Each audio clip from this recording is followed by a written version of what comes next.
മാറിയും മറിഞ്ഞും അഭിപ്രായങ്ങൾ മഴക്കാറ് വന്നു പോകും പോലെയാകുമ്പോൾ കേൾക്കുന്നവർക്ക് കൗതുകം മാത്രമല്ല സംശയവും തോന്നും. അതും അധികാരത്തിലിരിക്കുന്നവരാണ് അഭിപ്രായങ്ങൾ മാറ്റുന്നത് എങ്കിലോ?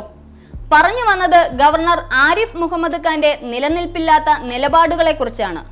VC നിയമനവുമായി ബന്ധപ്പെട്ട് സർക്കാരും ഗവർണറും തമ്മിലുള്ള പോര് തുടങ്ങിയിട്ട് ഏറെ മാസങ്ങളായി. നിഷ്പക്ഷ നിലപാടിൽ എന്ന് തെറ്റിദ്ധരിപ്പിച്ചുകൊണ്ട് ഗവർണർ എടുക്കുന്ന ഓരോ തീരുമാനങ്ങളും നനഞ്ഞ പടക്കം പോലെ പൊട്ടാതെ പോകുന്നു. അവസാനം സർക്കാരിനൊപ്പം നിൽക്കുന്നു എന്ന വാർത്തയും വരും. കുറെ മാസങ്ങളായി സർക്കാരും ഗവർണറുമായുള്ള പോര് കേട്ടുകേൾവി പോലുമില്ലാത്ത തരത്തിലാണ് നടന്നുകൊണ്ടിരിക്കുന്നത്. ഇപ്പോൾ വീണ്ടും തുടർക്കഥ പോലെ സാങ്കേതിക സർവകലാശാലയുടെ താൽക്കാലിക VC-യായി സർക്കാരിന് ഇഷ്ടമുള്ളവരെ നിയമിക്കാമെന്ന് വ്യക്തമാക്കി രാജ്ഭവൻ കത്ത് നൽകിയിരിക്കുകയാണ്.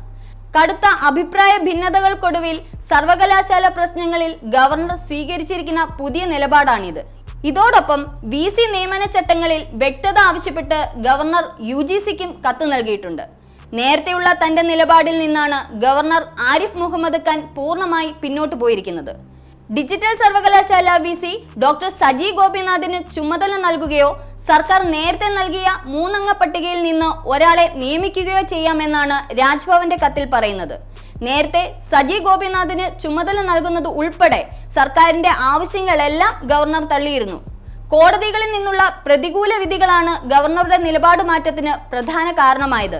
ഇങ്ങനെ അഭിപ്രായങ്ങൾ മാറിയും മറിഞ്ഞും വരുമ്പോൾ, അതും തലപ്പത്തിരിക്കുന്നവരുടെ നടപടികൾ നിലനിൽപ്പില്ലാതാകുമ്പോൾ ജനങ്ങൾക്ക് ഭരണത്തിലുള്ള വിശ്വാസം ചോർന്നു പോകുക മാത്രമല്ല, നാടിന്റെ അരക്ഷിതാവസ്ഥ കൂടിയാണ് കാണാൻ സാധിക്കുന്നത്.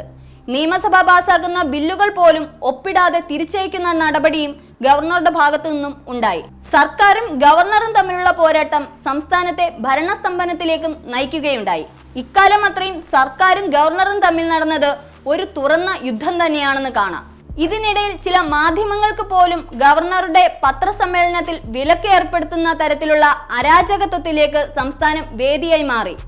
സർവകലാശാല നിയമനങ്ങളിൽ വിട്ടുവീഴ്ചയില്ലാതെ നടപടിയെടുത്ത ഗവർണർ ഇപ്പോൾ വാക്കുകൾ മാറ്റി പറയുന്നതാണ് കാണാൻ കഴിയുന്നത്. ഏറെക്കാലം സംസ്ഥാനത്തെ മുൾമുനയിൽ നിർത്തിയ വിവാദങ്ങൾക്ക് വിരാമമായത് ആശ്വാസകരമാണെങ്കിലും ഇതിനു പിന്നിൽ എന്ത് അജണ്ടയാണെന്ന് ചിന്തിക്കേണ്ടിയിരിക്കുന്നു.